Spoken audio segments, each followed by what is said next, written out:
the guests who are coming up now are going to talk about looking to get venture capital. So, incredible women who I've been working with, I guess, pretty much since they founded their business, Kahilla, several years ago. They are now going from startup to having the vision to move forward and leverage their business at a much to scale up. They are Kim Havens and Noah Ries, founders of Kahila, which is a digitized and modernized women's resource group offering efficient and scalable coaching, community, and connection for women on the rise. Join me in welcoming Noah and Kim now. Hi.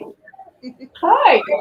Ooh, Good. Awesome. Wow. It is an absolute privilege, but also a pleasure that we have had to be able to listen to the incredible speakers you've had today. Thank you so much for having us. I'm Noah, by the way, and I am Kim. so I'm going to let you take it away. Okay. Great. Well, we're going to just start at the beginning. Kahila, we like to think of it as a mashup. If you think of LinkedIn and the networking that happens on a LinkedIn with a Peloton app. So the edutainment and the one-to-many model of Peloton, smash them together. And that's kind of what Kahila feels like. So I don't know if any of you got on the Peloton bandwagon, but we certainly did during COVID.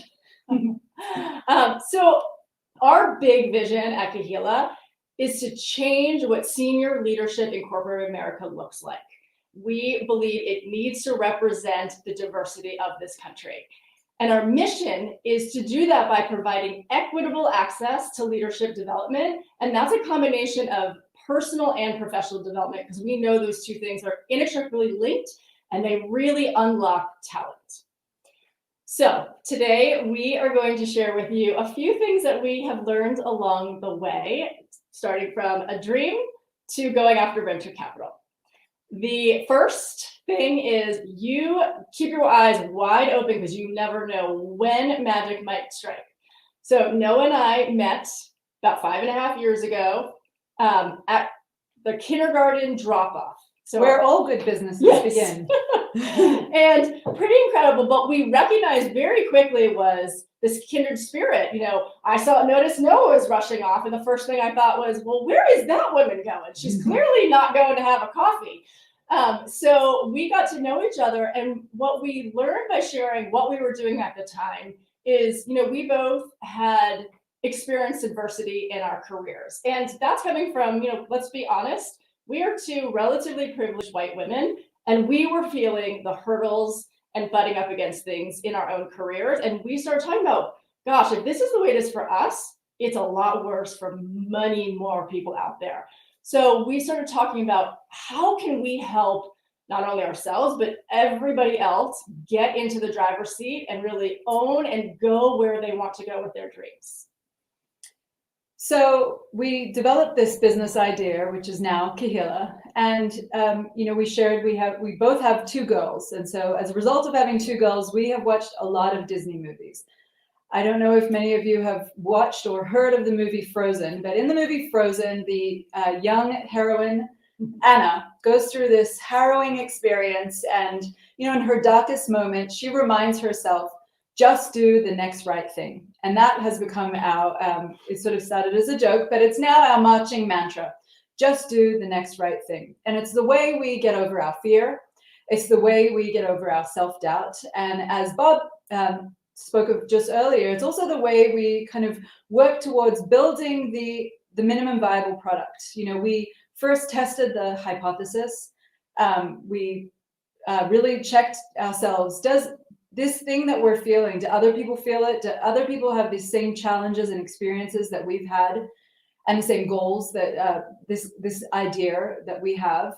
And we recognize that greatness happens in inches, not in miles. And so we are constantly looking at just do the next right thing. We're testing, we're learning, we're iterating.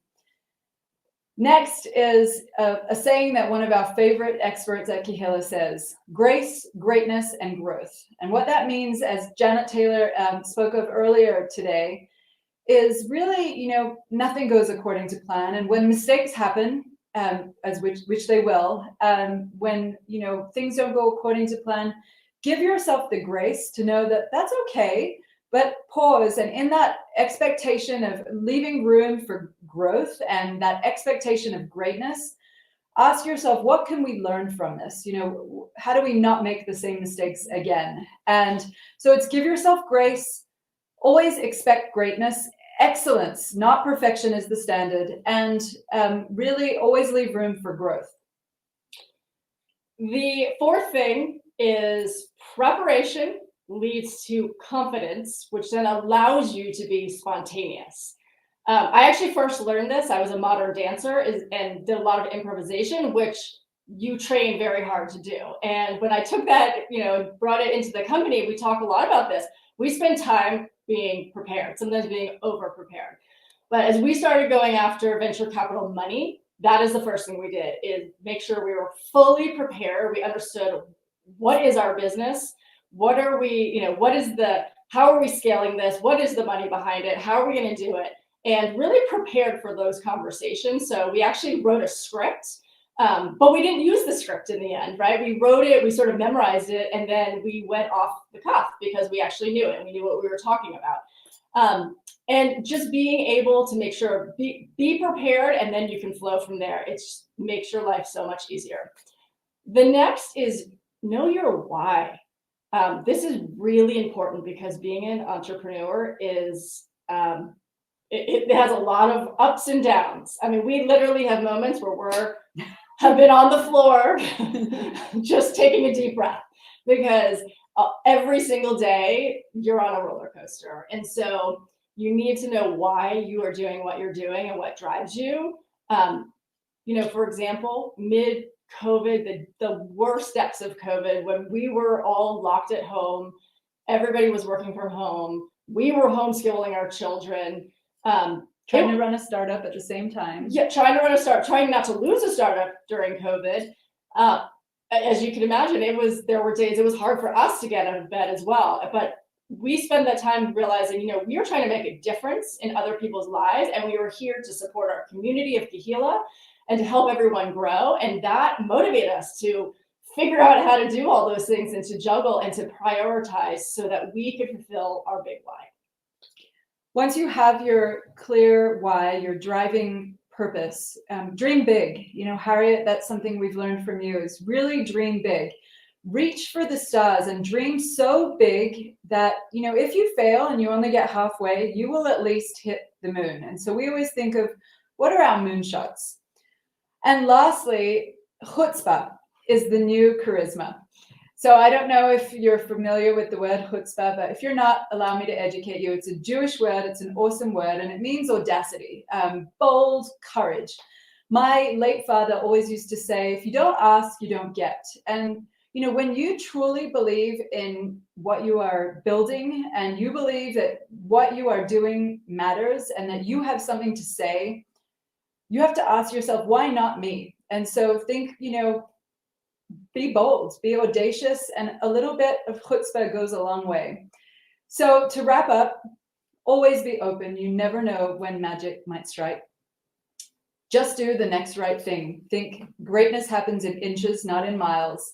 Bob said earlier, think about the MVP, the minimum viable product. Give yourself grace, always expect greatness, and always leave room for growth. Think of 75% preparation and 25% magic. It's a Quincy Jones quote, a wonderful one that's really, allow room for magic to happen, but be prepared. Lead with your why. That is what helps you go through the high highs and the inevitable low lows. Have a dream that is so big that if you fail along the way and you only get halfway, you'll at least hit the moon. And lastly, sprinkle a good dose of chutzpah. So thanks for having us. Thank you. Wonderful. Thank you, Kim and Noah. And I have to tell you all, I love working with Kahilla. We do all kinds of engagements with Kahilla that has women, corporate women primarily from all over the world, where we are just looking to make a difference to help women realize you can go absolutely as high as you intend to go. You can leap into your dreams, and Kahilla helps to support that. So thank you, Kim and Noah, so much for sharing a bit of your story with us. Thanks for having us. Thank you, Harriet.